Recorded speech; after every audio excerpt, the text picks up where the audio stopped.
Fox News alert: President Trump naming advisors who will guide efforts to reopen the U.S. economy, as all 50 states are now under a disaster declaration for the first time in history. Chief White House correspondent John Roberts is live with more on all of that. Hey, good morning, John.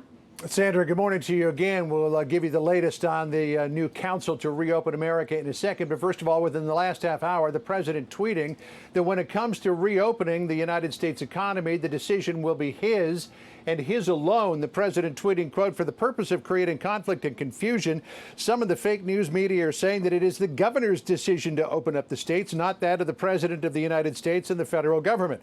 Let it be fully understood that this is incorrect. It is the decision of the president, and for many good reasons. With that being said, the administration and I are working closely with the governors, and this will continue. A decision by me in conjunction with the governors and input from others will be made shortly." The president scheduled to announce tomorrow the makeup and the creation of his new council to reopen America. It looks like at this point there are only government people who are involved in this, nobody from the outside.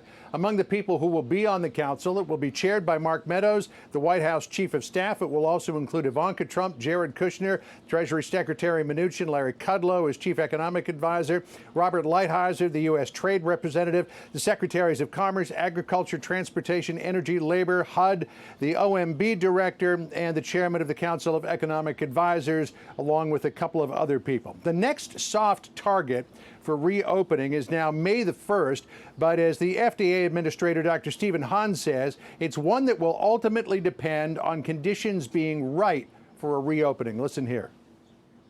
It is a target, and obviously we're hopeful about that target, but I think it's just too early to be able to tell that. We see light at the end of the tunnel. Dr. Fauci, Dr. Birx have said that. We see the incredible resiliency of the American people with respect to social distancing. The president said last Friday that making the decision on what to do will be the most difficult decision he has ever faced, ever, not just as president. The White House trade advisor Peter Navarro says it's a difficult calculus because there are enormous pressures on both sides of the equation. Listen here.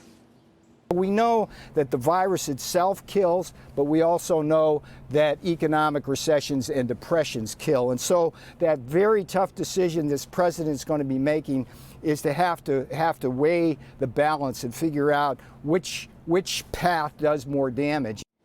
And the president continuing to push back against reports that he ignored warnings in late January from Navarro and others that the virus could be devastating if it were to spread widely in this country. The president pointing out his early move to stop travel from China was important, and also tweeted, quote, "I was criticized for moving too fast when I issued the China ban, long before most others wanted to do so. Secretary Azar told me nothing until later, and the Peter Navarro memo was the same as the ban. See his statements, fake news." The president is likely expected to lead the coronavirus daily briefing this afternoon at 5 o'clock-ish.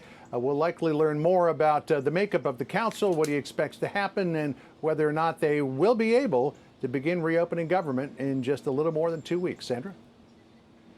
We will look forward to that. John Roberts at the White House. Thank you, John.